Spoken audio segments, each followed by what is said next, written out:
Astaghfirullah. Bismillahirrahmanirrahim. Assalamualaikum warahmatullahi wabarakatuh.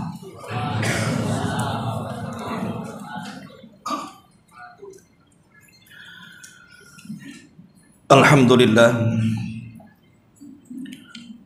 Alhamdulillahilladzi kafana wa hadana wa ja'alana minal muslimin. Asyhadu an la ilaha illallah wahdahu rabbi la syarika lah wa asyhadu anna Muhammadan abduhu wa rasuluhu alladzi la nabiyya ba'dah, amma ba'du.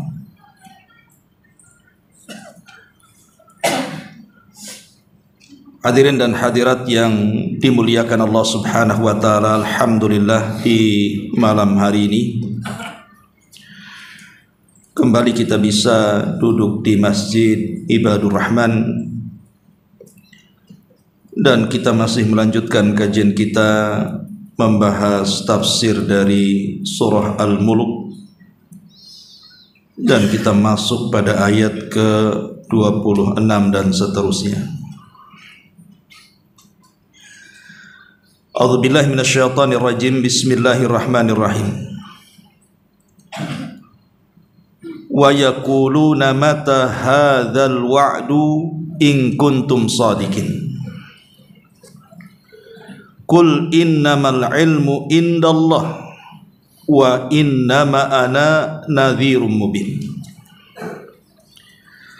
Falamma ra'awhu zulfatan si'at wujuhul ladzina kafaru wa qila hadzal ladzi kuntum bihi tad'un. Qul ara'aytum in ahlakani Allahu wa man ma'iya aw rahimana faman yujirul kafirina min adzabin alim. Qul huwar rahman amanna bihi wa alaihi tawakkalna fasata'lamuna man huwa fi dhalalim mubin. Qul ara'aytum in asbaha ma'ukum ghaura faman ya'tikum bima'in ma'in. Dan mereka berkata, kapan kira-kira datangnya ancaman itu jika kamu memang orang benar? Katakan ya Muhammad, sesungguhnya ilmu tentang hari kiamat itu hanya ada pada sisi Allah Subhanahu wa ta'ala, dan aku hanya seorang pemberi peringatan yang menjelaskan. Maka ketika mereka orang-orang kafir melihat azab pada hari kiamat telah mendekati mereka, wajah-wajah orang-orang kafir pun berubah menjadi muram, dan dikatakan kepada mereka, inilah azab yang dahulu kalian minta. Katakan ya Muhammad, tahukah kamu jika Allah mematikan aku dan orang-orang yang bersamaku, atau memberikan rahmat kepada kami, maka kami akan masuk ke dalam sorga, lalu siapa yang dapat melindungi orang-orang kafir dari azab yang pedih itu? Katakanlah, Dialah yang maha pengasih, kami beriman kepadanya dan kami bertawakal kepadanya, maka kelak kamu akan tahu siapa yang berada dalam kesesatan yang nyata. Katakan ya Muhammad, terangkanlah kepadaku, jika sumber air kamu menjadi kering, maka siapa lagi yang akan memberi air yang mengalir untuk kalian? Ma'asyiral muslimin wal muslimat yang dimuliakan Allah Subhanahu wa taala. Di sini kita tahu bahwa pada ayat 26 dan 27 Allah Subhanahu wa taala menggambarkan kepada kita tentang kapan terjadi hari kiamat. Karena orang-orang kafir, khususnya orang-orang kafir Mekah di zaman Rasul, apabila diingatkan kepada mereka bahwa akan ada hari yang akan menghabisi semua makhluk yang namanya hidup,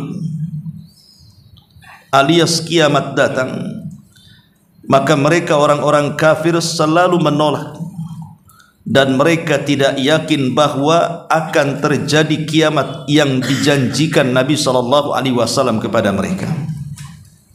Karena orang-orang kafir mengingkari tidak mungkin terjadi kiamat, apalagi ada kehidupan setelah kematian. Makanya kemudian mereka mengatakan kepada Rasul, wa yaquluna mata hadzal wa'du in kuntum shadiqin. Dan mereka berkata, kira-kira kapan datangnya ancaman itu wahai Muhammad, jika engkau orang-orang yang benar. Maka Allah Subhanahu wa taala memberikan jawabannya kepada Rasul. Qul, katakan ya Muhammad kepada mereka, innamal ilmu indallah. Sesungguhnya ilmu tentang hari kiamat itu hanya ada pada sisi Allah Subhanahu wa taala. Wa innama ana nadhirum mubin. Aku ini hanya memberikan peringatan yang menjelaskan saja. Dari sini kita tahu bahwa kiamat itu pasti terjadi. Soal kapan kiamat itu terjadi, wallahu a'lam. Tapi seorang muslim harus yakin bahwa kiamat akan terjadi dan pasti terjadi.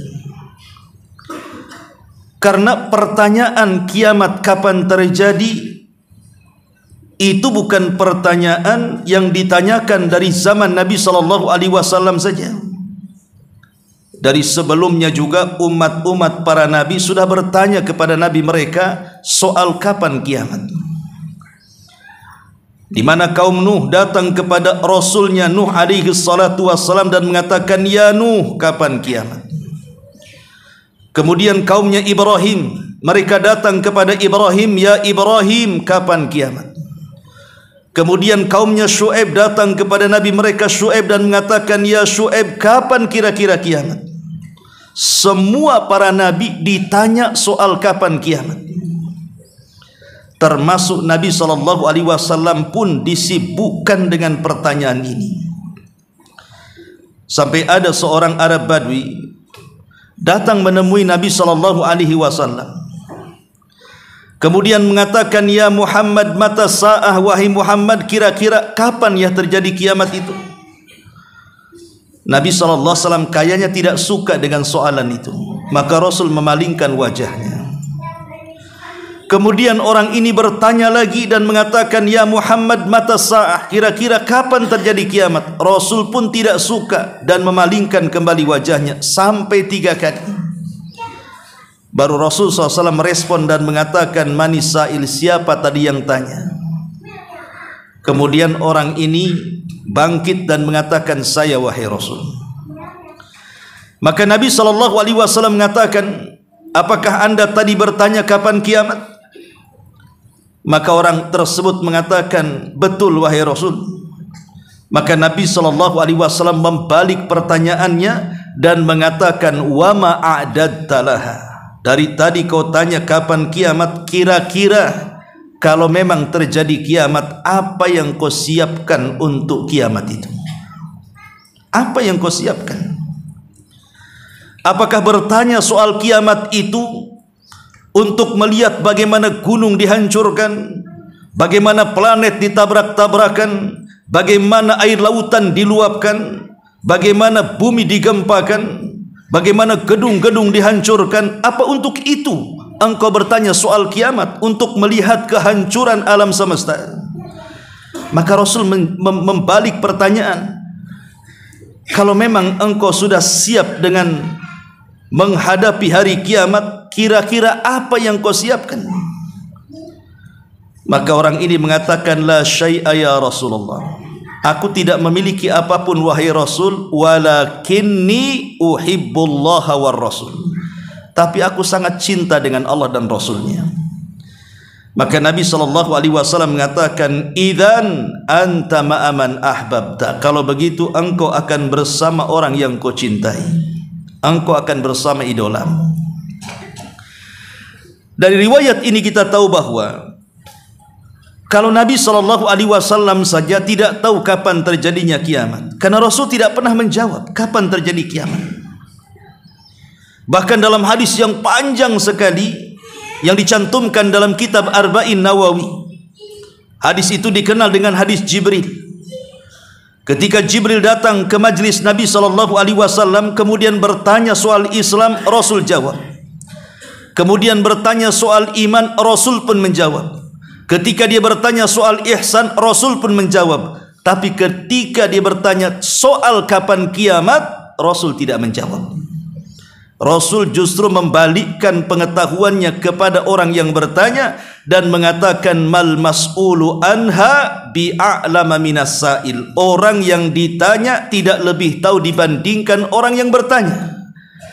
Artinya aku dan engkau wahai Jibril tidak tahu kapan kiamat. Karena memang kiamat itu adalah ilmunya di sisi Allah Subhanahu wa taala. Makanya Allah Subhanahu wa taala berfirman di dalam surah Al-A'raf ayat 187. Yas'alunaka 'anis sa'ati ayyana mursaha. Qul innama ilmuha inda rabbi la yujalliha liwaqtiha illahu. Mereka orang-orang itu datang kepadamu wahai Muhammad bertanya soal kapan kiamat, bilakah terjadinya. Maka Allah katakan kepada Rasul, katakan ya Muhammad, sesungguhnya pengetahuan tentang kiamat itu ada di sisi Rabbku. Tidak ada seorang pun yang dapat menjelaskan kapan waktu kedatangannya. Makanya Abdullah ibn Umar radhiyallahu anhuma ketika dia memberikan catatan kepada surah Luqman ayat 34, di mana Allah mengatakan innallaha indahu ilmus sa'ah wa yunazzilul ghaitha wa ya'lamu ma fil arham. Sesungguhnya di sisi Allah lah pengetahuan tentang kiamat, tentang turunnya hujan, dan tentang apa yang terjadi dalam rahim seorang ibu. Beliau mengatakan, maksudnya Abdullah ibn Umar radhiyallahu anhuma, mafatihul ghaib khamsun. Kunci-kunci kegaiban itu ada 5 perkara. Kata beliau, innallaha indahu ilmus sa'ah. Sesungguhnya di sisi Allah lah pengetahuan soal kapan terjadinya kiamat. Wa yunazzilul ghaitha. Di sisi Allah pun kapan turunnya hujan. Tidak ada yang tahu kapan turunnya hujan kecuali Allah.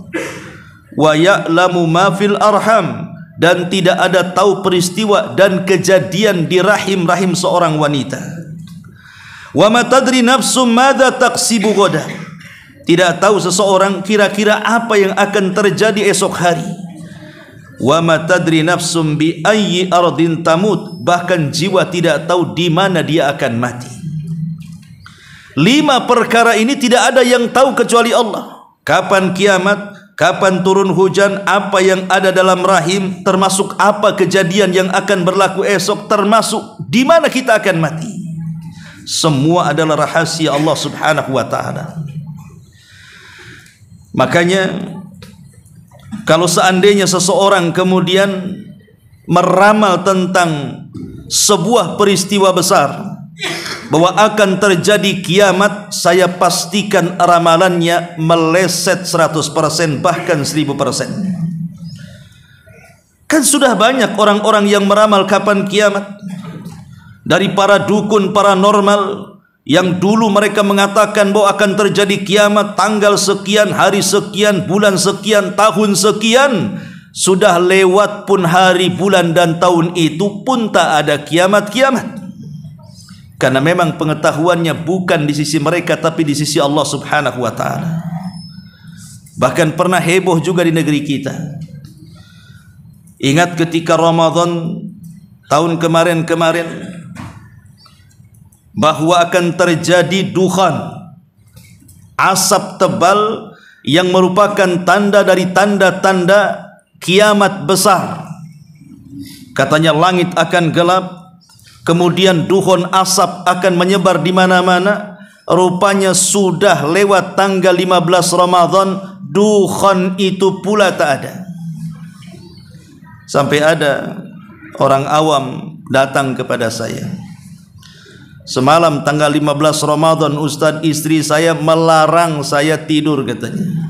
Kenapa tak tidur? Takut kiamat katanya, karena sudah tersebar beritanya di medsos. Terpaksalah saya, ngantuk-ngantuk pun tak tidur katanya. Emang bapak percaya? Istri saya yang percaya katanya. Setelah lewat tanggal 15 baru dia sadar ternyata itu berita hoax. Bahkan yang memfatwakan tidak tanggung jawab. Harusnya kan dia tanggung jawab, karena dia yang pegang kiamat masalahnya. Ma'asyiral muslimin wal muslimat rahimakumullah. Maka dalam ayat ini Allah Subhanahu wa taala ingin katakan kepada kita bahwa pengetahuan soal kiamat itu di tangan Allah Subhanahu wa taala. Pertanyaan pun muncul. Kenapa Allah rahasiakan waktunya? Kenapa Allah Subhanahu wa taala rahasiakan tanggalnya? Kenapa Allah rahasiakan bulannya? Kenapa Allah rahasiakan tahunnya? Kenapa pula Allah hanya menyebutkan harinya saja, hari Jumat? Dengan kata lain, bahwa kiamat tidak ada yang tahu dan rahasia Allah Subhanahu wa taala. Apa hikmah di balik rahasia itu? Sebagian para ulama mengatakan di antara hikmah rahasia kenapa Allah tidak menyebutkan kapan waktunya. Kata ulama, ammal hikmatu min ikhfa'illahi ta'ala al-ghaiba an ammatin nasi fahiya dhatu awjuh iddati minha. Adapun hikmah kenapa Allah menyembunyikan perkara gaib semacam kiamat ini, memang ada beberapa perkara. Kata ulama, pertama, tahqiqu ikhtisasillahi bil ghaibi, bahwa ini menunjukkan pengetahuan yang gaib itu memang hanya kekhususan Allah. Tidak ada selain daripada Allah tahu yang gaib. Tidak manusianya, tidak jinnya, bahkan tidak malaikatnya. Karena ini kekhususan Allah Subhanahu wa taala. La tas'al amman yaf'al wa hum yus'alun. Jangan tanya soal perbuatan Allah, kalian yang akan ditanya. Ini kekhususan Allah. Kemudian yang kedua, disembunyikannya kenapa hari kiamat tidak diberitahu kepada kita? Sebagai bahan al-imtihan wal ibtilah. Karena Allah hendak menguji kita. Allah hendak menguji hamba-hambanya. Sebab kalau seandainya mereka mengetahui kapan terjadinya kiamat, tentu mereka akan malas untuk berusaha, bahkan untuk beramal. Karena sudah tahu tanggalnya, bulannya, tahunnya. Umpamanya ada pengetahuan bahwa kiamat akan terjadi di tanggal 10 bulan 10 tahun 2026. Umpamanya, ya kan? Tentu kan kita sudah tahu tuh. Kalau gitu nggak sholat dulu lah. Kalau gitu saya maksiat dulu, nanti 1 bulan mau kiamat baru saya tobat. Bisa saja kan? Karena sudah tahu masalahnya, tanggal kiamatnya, bulan kiamatnya, tahunnya, sehingga dia bisa bersenang-senang dulu, bermalas-malas dulu. Tapi kalau kiamat itu dirahasiakan, bisa saja datangnya cepat, bisa saja datangnya lambat, bisa saja sekonyong-konyong, sehingga kita tidak bisa malas-malas. Tentu kita akan persiapan kepada sesuatu yang dirahasiakan Allah, supaya ketika datang kiamat itu kita tidak dalam rangka lalai kepada Allah Subhanahu wa taala. Maka kenapa kiamat disembunyikan? Dalam rangka imtihan wal ikhtibar. Ini ujian dari Allah Subhanahu wa taala. Kemudian juga kenapa Allah Subhanahu wa taala rahasiakan, tidak memberitahu kapan kiamat kepada kita, liyuhawwin alaina fi'lu ta'at wa tarkul ma'asi wal munkarat, untuk memudahkan kepada kita melakukan perbuatan-perbuatan taat dan berusaha menjauhkan perbuatan-perbuatan maksiat. Sebab tadi saya katakan, kalau seandainya diketahui kapan terjadinya kiamat, maka orang pun akan malas melakukan ketaatan dan cenderung melakukan kemaksiatan, karena dia sudah tahu batas waktunya. Wah, 2 bulan lagi kiamat, baru saya rajin sholat, rajin puasa, rajin sedekah, dan begitu seterusnya. Ma'asyiral muslimin wal muslimat rahimakumullah. Inilah diantara kenapa kemudian hikmah dirahasiakan kiamat itu secara global, agar kita persiapan. Dan tidak ada persiapan terbaik kecuali takwa. Wa tazawwadu fa inna khaira zadit taqwa. Berbekalah kalian, tapi sebaik-baik bekal dalam kehidupan kalian bukan rumah, bukan tanah, bukan uang, tapi takwa Allah, bertakwa kepada Allah Subhanahu wa taala. Ma'asyiral muslimin wal muslimat rahimakumullah. Kemudian setelah Allah Subhanahu wa taala menjelaskan bahwa tidak ada yang tahu soal terjadinya kiamat, dan hanya Allah lah yang tahu kapan kiamat, bukan berarti kemudian Allah Subhanahu wa taala membiarkan kiamat itu sekonyong-konyong datang. Tidak. Allah itu penuh dengan rahmat, kasih sayang dengan hambanya, supaya hamba itu ancang-ancang, maka Allah Subhanahu wa taala mengirimkan tanda-tandanya. Yang sudah sering saya jelaskan bahwa tanda-tanda kiamat itu ada 2 macam. Ada tanda-tanda kiamat kecil, maknanya gerbang kiamat masih jauh. Tapi ada tanda-tanda kiamat besar, maknanya dia sudah di depan gerbang, akan terjadi kehancuran alam semesta. Adapun tanda-tanda kiamat kecil kan banyak, dan itu sudah dijelaskan oleh Nabi SAW dalam hadis-hadisnya, seperti umpamanya diangkatnya atau diwafatkannya para ulama. Diwafatkan para ulama bagian daripada tanda-tanda kiamat kecil, yang dengan diwafatkan para ulama menyebarlah kejahilan dan ilmu pula diangkat. Atau umpamanya perzinahan yang merebak di mana-mana. Kemudian juga minuman-minuman keras yang sudah lagi tidak diharamkan, bahkan menjadi sebuah kebanggaan. Atau anak-anak yang durhaka kepada orang tua, berlomba-lombanya manusia mengejar dunia dan meninggalkan akhirat. Kemudian juga waktu yang begitu cepat dan juga berdekatannya pasar, termasuk juga antara laki-laki dan perempuan sudah saling meniru. Perempuan jadi laki-laki, laki-laki jadi perempuan, termasuk banyak fitnah di mana-mana, perang saudara antara kaum muslimin, dan itu sudah berlaku. Tapi tanda-tanda kiamat kecil seperti ini tentu masih jauh daripada kiamat besar. Karena kiamat besar itu ada tanda-tandanya, yang kalau datang tanda-tanda 10, maka wajib kiamat didatangkan Allah. Apa tanda-tanda 10? Ya, sudah saya jelaskan, dari munculnya Dajjal, kemudian turunnya Isa bin Maryam, kemudian munculnya Ya'juj wa Ma'juj, kemudian munculnya dukhon asap yang ada di langit, kemudian juga munculnya matahari dari arah barat, kemudian munculnya binatang yang melata dari perut bumi yang bisa bicara, disusul dengan gempa di 3 tempat, timur, barat, dan jazirah Arab, dan ditutup dengan api yang keluar dari Adan menggiring manusia sampai di negeri Syam. Kalau sudah 10 tanda besar ini muncul, disinilah Allah Subhanahu wa taala mengatakan, wa nufikha fis suri fasa'iqa man fis samawati wa man fil ardh.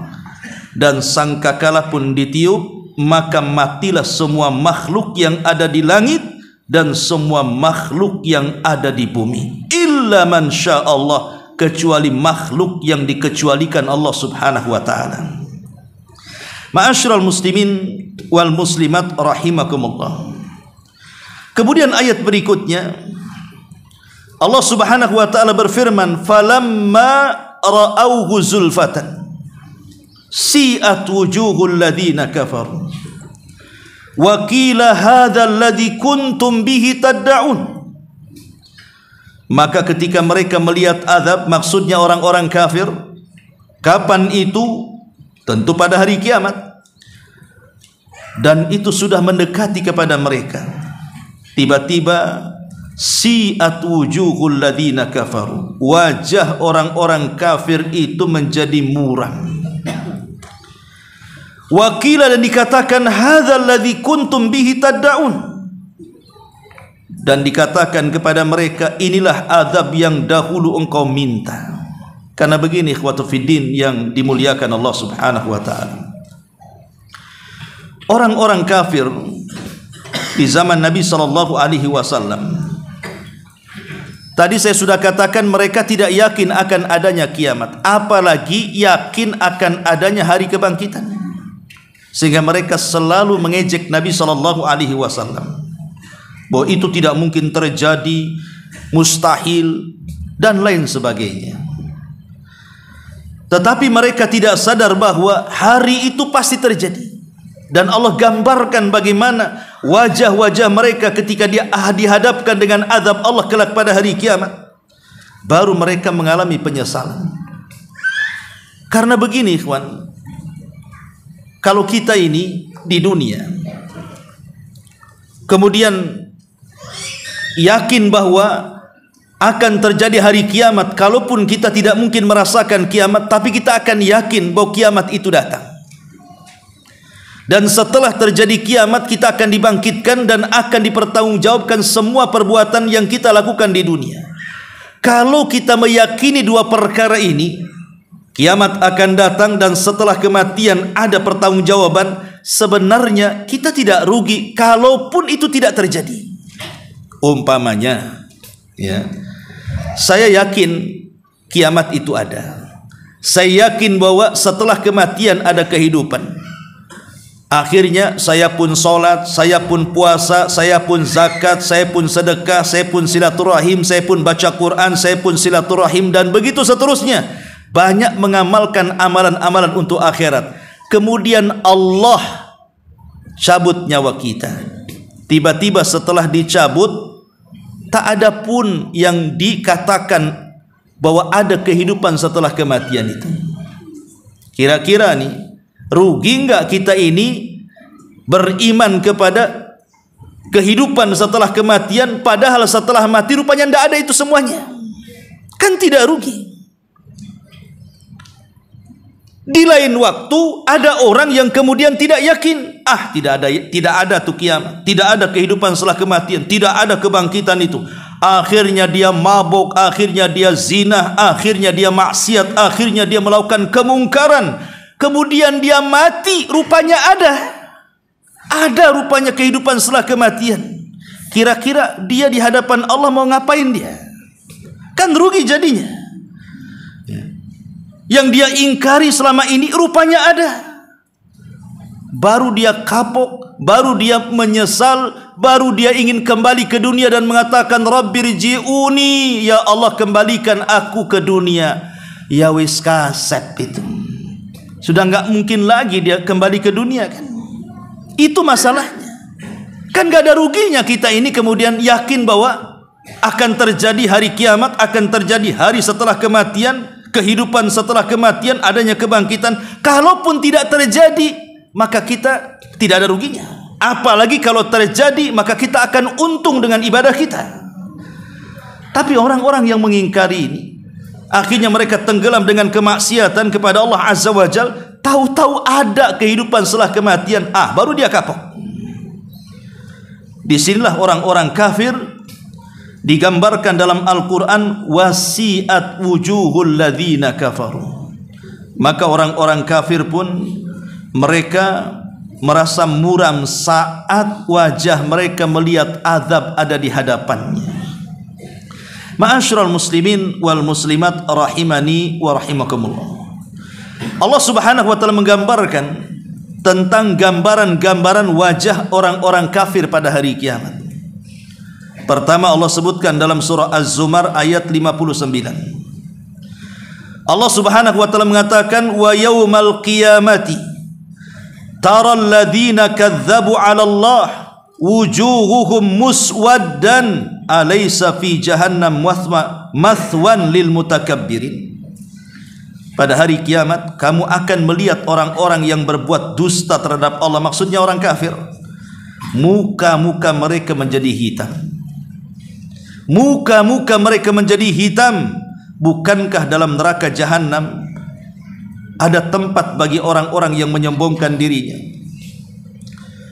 Dari sini kita tahu bahwa wajah orang-orang kafir itu, mereka akan menghitam. Itu makna dari kalimat si'at wujuhul ladzina kafaru.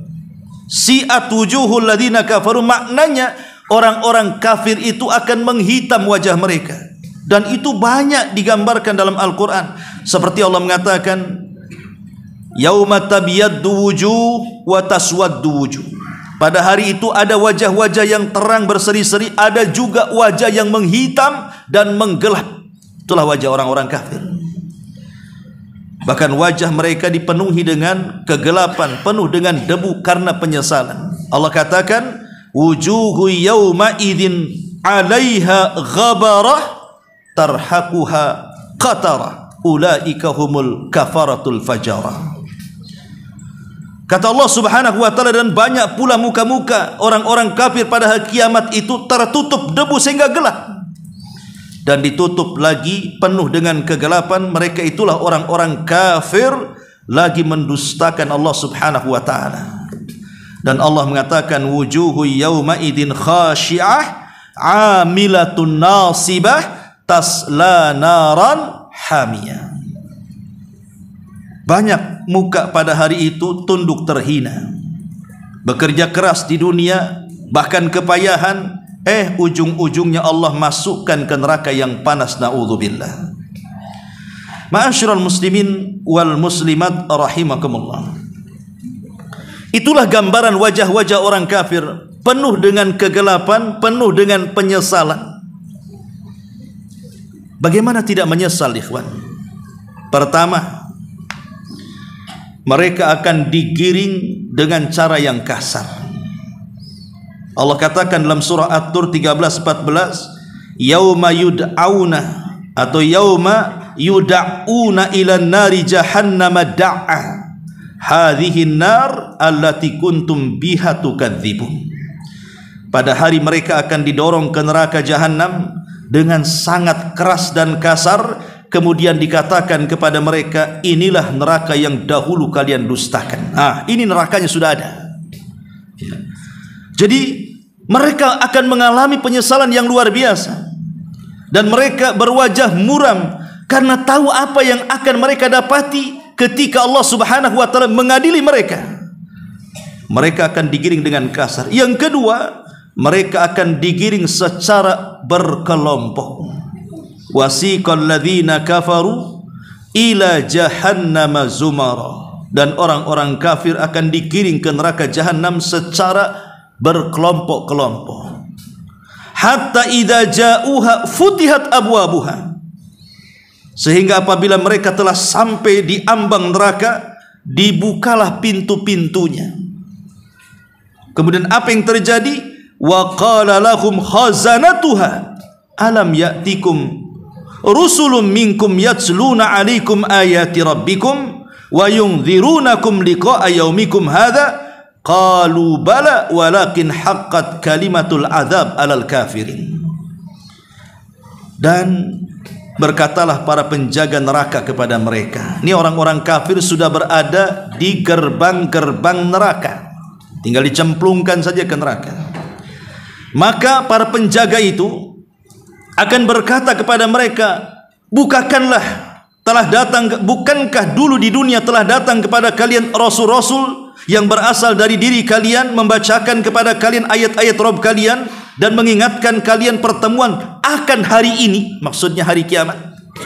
Mereka menjawab, benar, telah datang kepada kami, namun telah tetap azab bagi orang-orang kafir. Mereka tidak bisa mengelak, mereka pasti diazab. Makanya ketika mereka dimasukkan ke dalam neraka, mereka menjerit-jerit kemudian mereka pun meminta kepada Allah untuk dikembalikan ke dunia dan ingin sadar kembali dan ingin beramal saleh, maka Allah katakan, awalam nu'ammirkum ma yatadzakkaru fihi man tadzakkar. Dulu aku kasih ke umur panjang, kemanakan umur itu?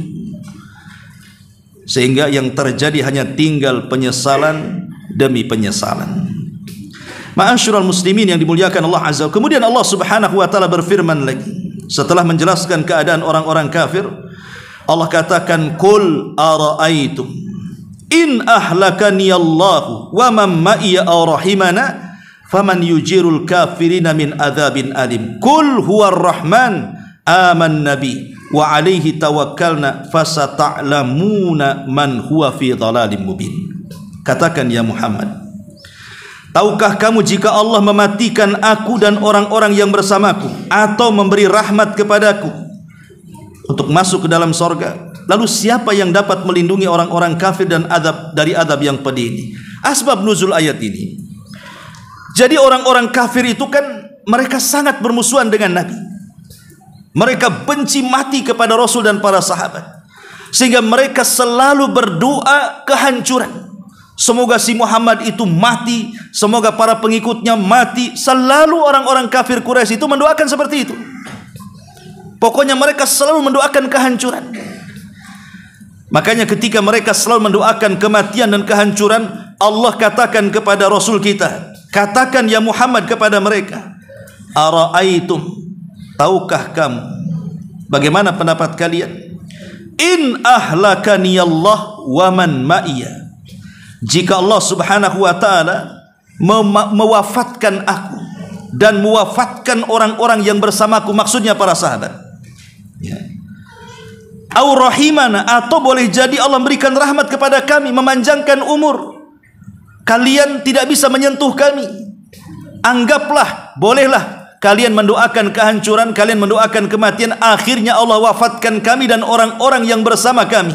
Tapi tahukah kalian, akhir kehidupan kami di akhirat pasti masuk surga. Akhir kehidupan kami pasti masuk surga. Tapi akhir kehidupan kalian kupastikan masuk neraka. Makanya di sini Allah katakan, faman yujirul kafirina min adzabin alim. Lalu siapa yang dapat melindungi orang-orang kafir dari azab pedih? Tidak ada. Qul, katakan, dialah yang maha pengasih. Qul huwar rahman amanna bih wa alaihi tawakkalna fasata'lamuna man huwa fi dhalim mubin.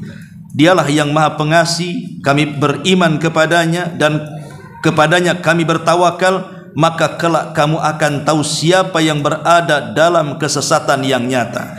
Ini sebagai bantahan kepada orang kafir yang selalu meminta azab kepada Rasul. Datangkan azab itu kalau memang ada, datangkan kiamat itu kalau memang ada. Nanti Allah Subhanahu wa taala akan buktikan siapa yang berada di atas petunjuk dan siapa yang berada dalam kesesatan. Tidak di dunia, di akhirat, ya. Maka Allah tutup ayatnya, qul ara'aitum in asbaha ma'ukum ghairan faman ya'tikum bima'in ma'in. Katakan ya Muhammad, terangkanlah kepadaku jika sumber air kamu itu menjadi kering, tidak ada lagi air, maka siapa yang akan memberimu air yang mengalir. Ayat ini ditutup dengan bicara soal air. Kenapa ditutup soal air? Karena air itu segala sesuatu bisa hidup. Tanpa air orang mati. Tapi dengan adanya air semua bisa hidup. Lah air yang bisa menghidupkan semuanya. Manusia bisa hidup karena air, binatang bisa hidup karena air, tumbuh-tumbuhan bisa hidup karena air. Kalau seandainya air itu ditahan oleh Allah Subhanahu wa taala, siapa yang mampu mendatangkan air itu? Dan ini kuasa Allah Subhanahu wa taala, dan harus kita syukuri, ya, dengan adanya nikmat air itu. Wallahu a'lam bishawab. Saya minta maaf ikhwan karena saya ada acara, saya harus cepat, ya. Mudah-mudahan ada manfaatnya. Subhanakallahumma bihamdika asyhadu an la ilaha illa anta astaghfiruka wa atubu ilaik. Allahu ta'ala alam. Assalamualaikum.